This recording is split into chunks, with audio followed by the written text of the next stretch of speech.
Welcome back, friend. As we start our journey here within the Salon Experience Academy, we find ourselves at a pivotal moment. This isn't just any stop along the roadmap. This is where the essence of transformation begins, where you'll discover not only your true value, purpose, and impact in the world and your communities, but also confront and conquer the barriers that have been holding you back, your limiting beliefs. Blech. I call this module the Empowered Stylist Mindset because once you embrace this mindset, you truly will feel empowered to do big things. So in this module, we'll dive into two crucial lessons designed to elevate your understanding of yourself and your profession. First, we'll explore the exact versus the perceived definition of hairstylist in our communities. It's here that we'll peel back the layers of what it truly means to wield the power of the sacred chair, illuminating the profound influence that you have over the lives that come into your salon. Now, this isn't just about the art of hair. It's about recognizing the significant role that you play in your clients' journeys, crafting not just styles, but stories. Following this exploration, we're going to tackle something even more personal and potentially transformative, smashing your limiting beliefs. Every stylist has them, those nagging doubts and fears that whisper, you're not enough, that you can't achieve your dreams, that the chair that you stand behind doesn't hold real power. First, we'll identify these limiting beliefs, understand how they've been silently steering your path, and then, more importantly, strategies to move past them. This lesson is about breaking chains and building bridges toward a more confident, empowered you. Now, when I speak about limiting beliefs, it actually resonates really deeply with me because I had some major limiting beliefs coming into this career. Believe it or not, I was going to be a dentist. I know.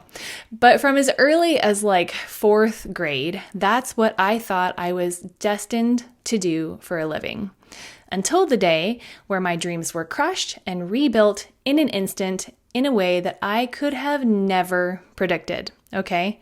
So on this day, I was a few years into working as a hairstylist, which that's a story for another time, and also going to college part-time. So I was sitting in the break room while my client's color was processing and I was cramming some microwaved food into my mouth.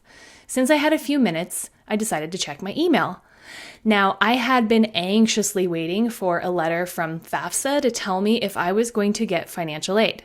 Because up to this point, I'd been paying for my education out of my pocket, but it wasn't too bad because it was just the junior college and it was relatively cheap, or at least affordable. But I had run out of classes to take there, and it was time to go to big girl school. And big girl school was like $15,000 a semester. You see, at this point, I had a full clientele and a six-figure business, and because of that, I was previously ineligible for financial aid, but I was hoping with the higher priced school that my status would change somehow. So I opened my email on my phone, and I found a rejection letter from FAFSA. At first, I was devastated. I was at a crossroads. Quit my job, take on loans, and get through school as quick as possible, or quit school and embrace a job that was already making me really good money. And so I had to ask myself, why was I still so adamant about going to school? I was making way more money than all of my friends that now had graduated college and had real jobs. I had time, freedom, and flexibility within my schedule. I was my own boss. So what was my deal? My why for wanting to go to college in the first place was the thing that kept tugging at the back of my brain. So I thought about this a little bit. I wanted to be a dentist because I wanted to help people. I wanted to make good money. I wanted to matter in this world. I wanted respect from the people in my community. I wanted to make a difference in my community. And I wanted to prove to myself that I am really important. And at this point, I'd only ever seen doing hair as this fun thing that I was doing that was a means to an end. It was just hair. I had always thought it as something as temporary or leaning towards taking out loans and walking away from it. But I'm also naturally a really big fat people pleaser, and it occurred to me that I would feel really bad leaving all my clients that depended on me if I just left them and took out loans. And then it hit me. All those clients that depend on me. The ER nurses, the pediatricians, the local news anchors, the college professors, the elementary school teachers, the farmers, the accountants, the business owners, the dentists and dental hygienists. All of those really important people that had real jobs depend on me. Me. I'm the confidant. I make them feel good. I lift their spirits. I ease them through their hard times and celebrate them in their best times. I'm the one they call when they have to look good and feel good for important life events. I'm backstage with them before their speeches. I'm in their dressing rooms before their weddings.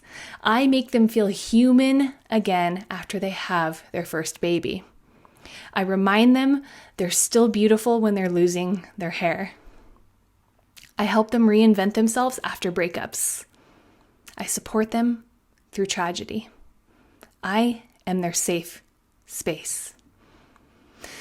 I couldn't think of a more honorable and powerful position to be in with anything I could study in college. So in one deep breath, I embraced the most rewarding career I could have ever dreamed of and said goodbye to my expensive college dreams. With a fresh perspective, I created a career that I was proud of. No longer did I shrink when I introduced myself as a hairstylist, and I took my powerful position seriously. And when I did that, my income and retention and referrals skyrocketed. I went on to build 2 additional businesses in 2 different states, each time finding it easier to attract my ideal clients and fill my books.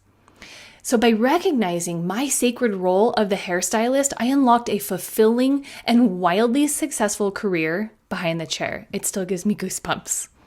And I want that same exhilarating journey for you, my friend. So picture this. Every day you walk into your salon, but it's more than just a salon. It's your sacred space, your realm of transformation. It's where you wield not just scissors and color, but where you wield your power as a confidence builder, a self-esteem booster, and a curator of joy. Now hold on to this image because this is your why, your magnetic north. But here's the deal. If you don't grasp this vision, if you don't cradle it close, you'll never hit your full stride. You'll stand on the sidelines, forever comparing yourself to other professionals, forever underestimating your worth. You'll shortchange your skills, undermine your prices, and tether yourself to the just a hairstylist narrative. Your energy? Spent, because you're always grasping for more. You won't establish boundaries, leaving you exhausted, resentful, and nowhere near your best. You'll be caught in a cycle of struggle, and before you know it, you might just swap the scissors for a real job. So as we step into this module, remember, the sacred chair is more than just a place to perform our craft. It's the space where real change begins. It's where you'll start to see the invisible threads that connect us to our clients, to our community, and to ourselves. So let's embrace this opportunity for growth, to challenge our perceived limits, and to step into the fullness of our potential.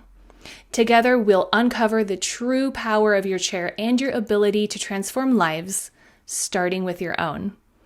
And once you've let that sink in, take a breath, and I'll see you in the next lesson.